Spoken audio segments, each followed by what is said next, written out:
siang. Salam sejahtera bagi kita semuanya. Bagaimana kabarnya semuanya? Semoga selalu dalam keadaan sehat ya. Oke, pada video ini saya akan menjawab beberapa pertanyaan yang telah dikirimkan oleh adik-adik mahasiswa bioteknologi. Pertanyaannya apa saja? Yuk kita simak bersama-sama. Oke, pertanyaan pertama, apa sebenarnya COVID-19 ini? COVID-19 ini adalah suatu penyakit yang menyerang sistem pernapasan.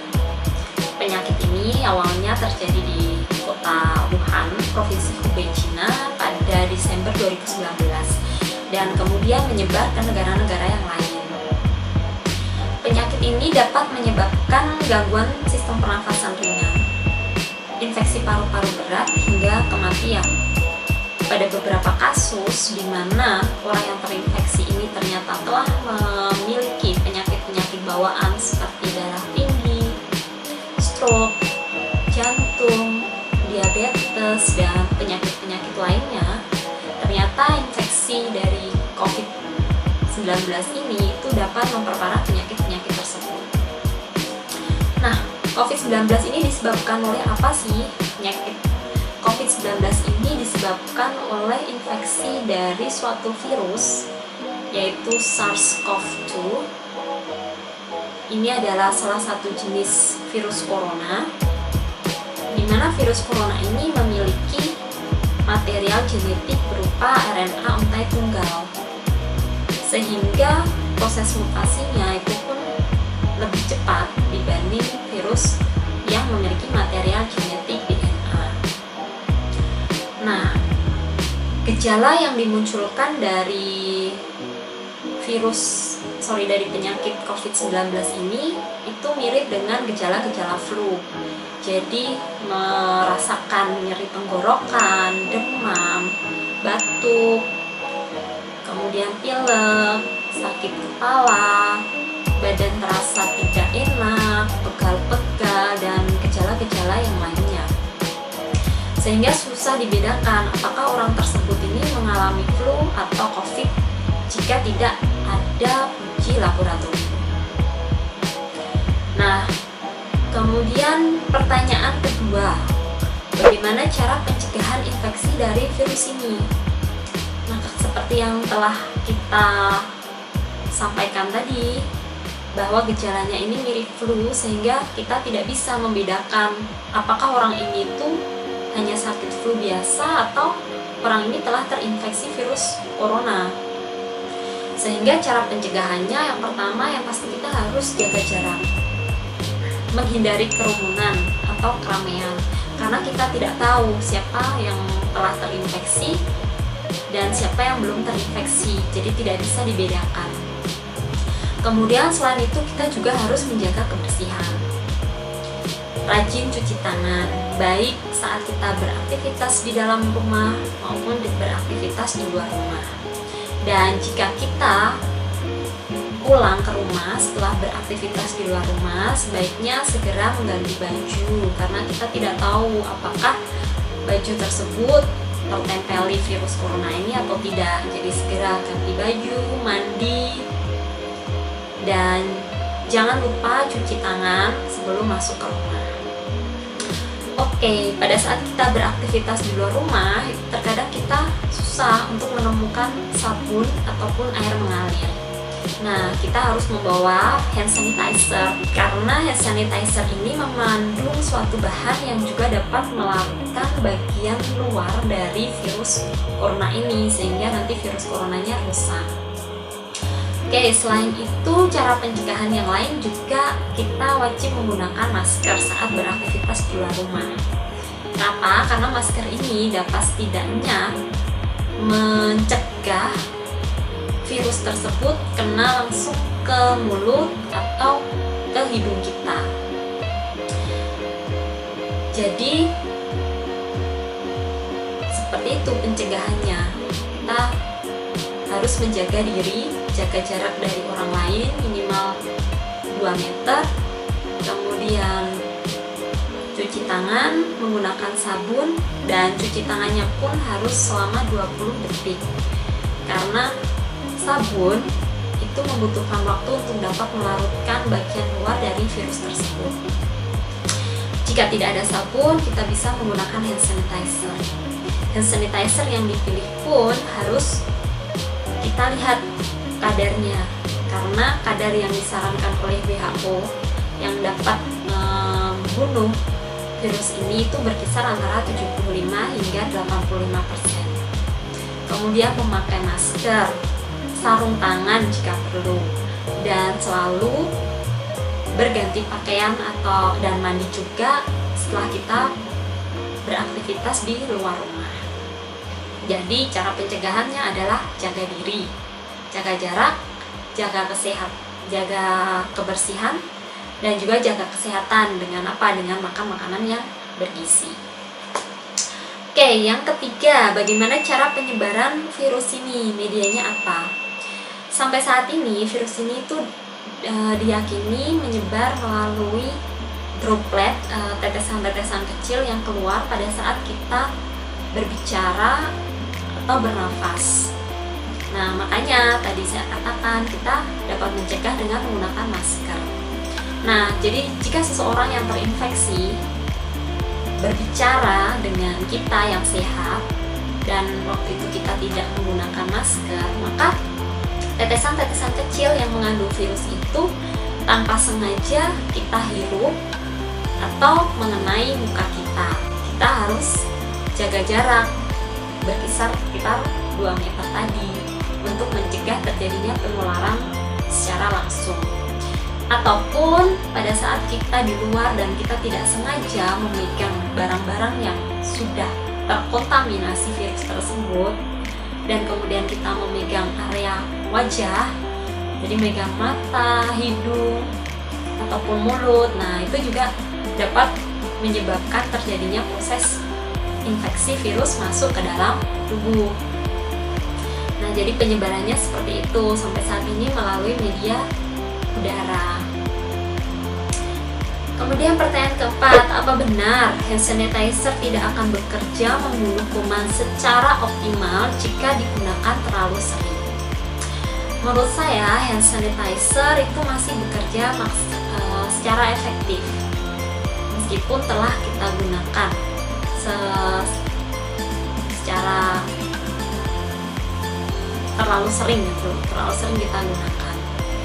Karena hand sanitizer ini mengandung bahan yang dapat melarutkan bagian luar dari virus tersebut. Hanya saja pada saat kita menggunakan hand sanitizer ini terlalu sering, maka kulit kita pun akan terkena efek-efek seperti kulit kering. Sehingga jika kulitnya kering, maka mudah retak dan mudah terluka. Itu akan menjadi pintu masuk bagi si virus untuk menginfeksi bagian tubuh kita. Jadi sebaiknya penggunaan hand sanitizer ini digunakan dengan baik. Jadi hanya pada kondisi-kondisi di mana kita tidak bisa menemukan air dan sabun, barulah kita menggunakan hand sanitizer ini. Hal itu pun dilakukan untuk menjaga kesehatan kulit tangan kita. Oke, pertanyaan kelima. Himbauan bagi mahasiswa dan masyarakat. Himbauan bagi mahasiswa dan masyarakat. Yang pertama, kita sebaiknya menghindari kerumunan, keramaian.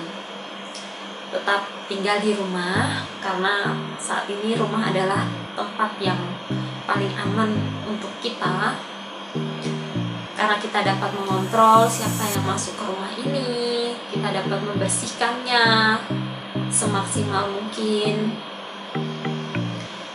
Jadi sebaiknya tetap tinggal di rumah dulu dan keluar jika keadaan-keadaan mendesak. Kemudian jika kita terpaksa harus beraktivitas di luar rumah, sebaiknya menggunakan masker, sarung tangan, dan tidak lupa untuk membawa hand sanitizer. Hand sanitizer pun digunakan seefektif mungkin. Jadi pada kondisi-kondisi di mana kita tidak bisa menemukan sabun ataupun air.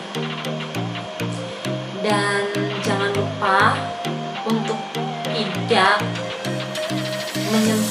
terlalu sering menyentuh area wajah, mata, hidung, dan mulut, karena area-area tersebut adalah area-area seperti pintu masuk bagi virus itu untuk masuk ke tubuh kita dan akhirnya terjadilah infeksi.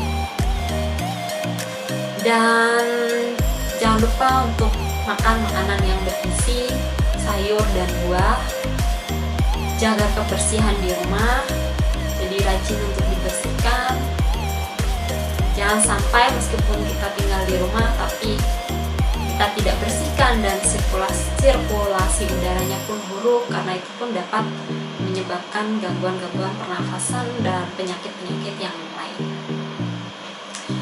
Dan jaga jarak aman pada saat kita ada di tempat-tempat umum. Jadi sebaiknya kita berjarak 2 meter satu sama lain dan kurangi dulu aktivitas-aktivitas yang mampu mengumpulkan banyak orang. Oke, sekian dari saya, semoga bermanfaat dan terima kasih.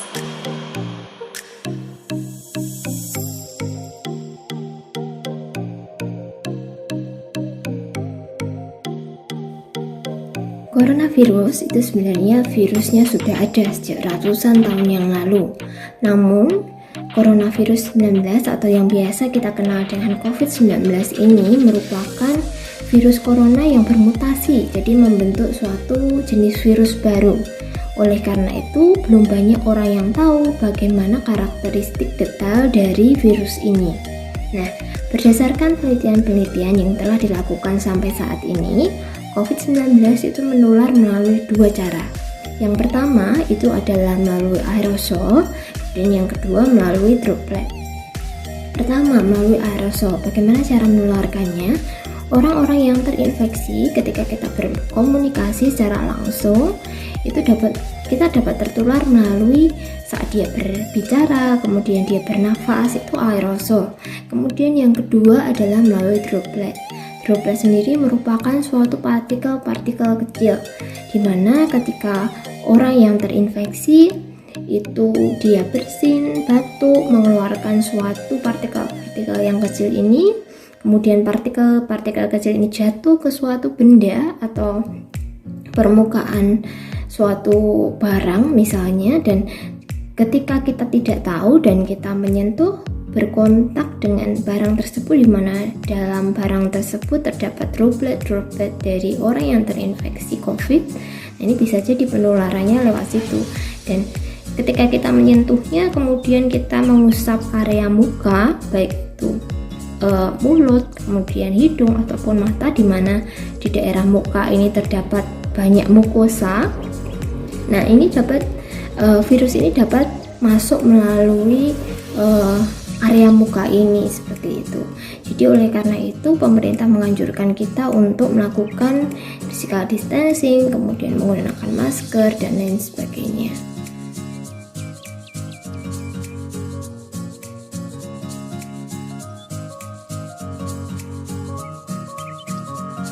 Membuat suatu sediaan hand sanitizer itu sebaiknya sesuai dengan apa yang direkomendasikan oleh organisasi kesehatan.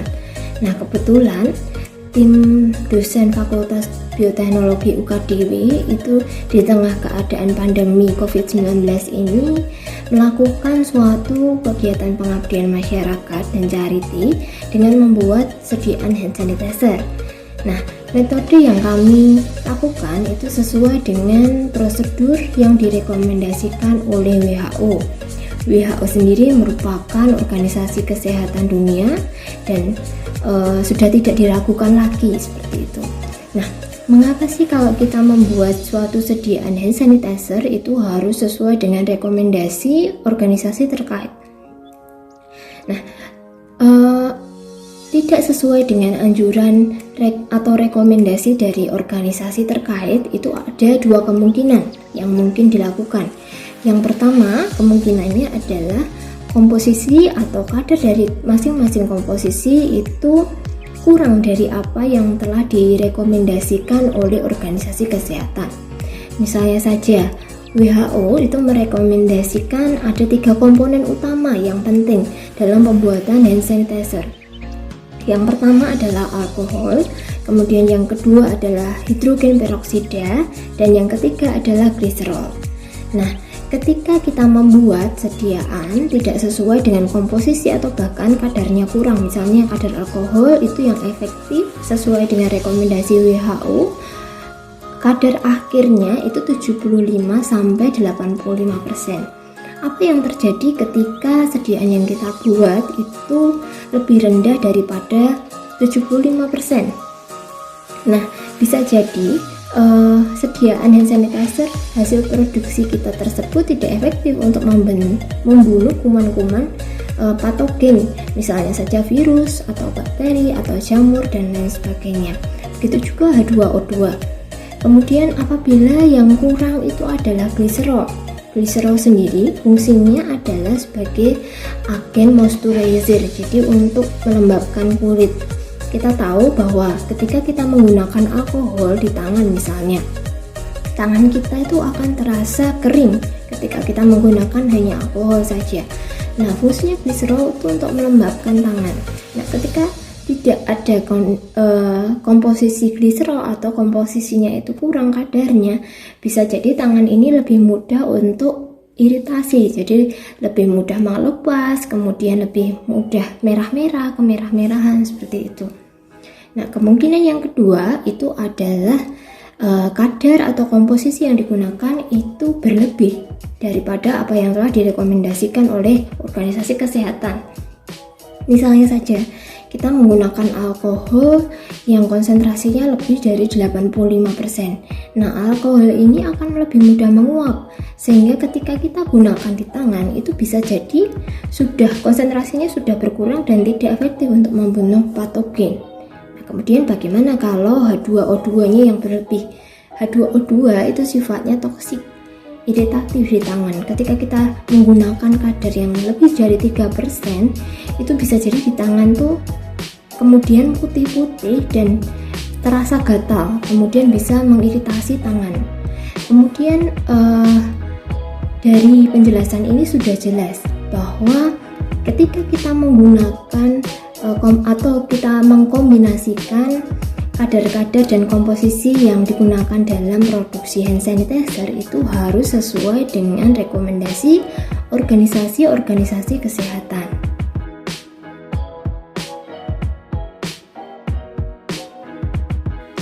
Sekarang ini kita sedang melakukan perlawanan terhadap musuh yang tidak terlihat dengan kasat mata, yaitu dengan virus. Oleh karenanya kita tidak boleh lengah, kita harus tetap berjaga-jaga dan tetap harus menaati protokol-protokol kesehatan dengan 3 jaga. Jaga yang pertama yaitu jaga jarak, hindari kontak langsung dengan penderita. Nah, salah satu usaha yang sama itu dengan menggunakan masker ketika kita beraktivitas. Jaga yang kedua yaitu jaga pola hidup sehat. Hal-hal yang dapat kita lakukan, hal sederhana yang dapat kita lakukan itu adalah membiasakan diri untuk mencuci tangan dengan sabun. Kemudian ketika kita terpaksa beraktivitas di luar, harus berkontak dengan orang lain, usahakan sesegera mungkin untuk mandi. Kemudian makan makanan yang bergizi, 4 sehat 5 sempurna, dan hindari bahan pangan asal hewan yang tidak lazim untuk dikonsumsi. Misalnya saja bahan pangan asal hewan dari satwa liar, wildlife. Nah, mengapa? Karena diduga penyakit COVID-19 ini berasal dari hewan, berasal dari reservoir kelelawar. Dan penyakit ini bersifat zoonosis, jadi dapat menular dari hewan ke manusia ataupun sebaliknya. Kemudian kita juga dapat rajin untuk berolahraga dan beristirahat cukup. Nah, jaga yang ketiga adalah jaga mood dan jaga kebahagiaan. Karena ada lagu itu yang mengatakan bahwa hati yang gembira adalah obat. Jadi kita harus tetap menjaga mood, kemudian tetap harus bahagia, tetap harus berhati yang gembira, karena hal-hal tersebut merupakan kunci imunitas di kala pandemi seperti ini. Dan pesan yang terakhir, tetap semangat untuk belajar, bekerja, dan beribadah dari rumah. Salam sehat.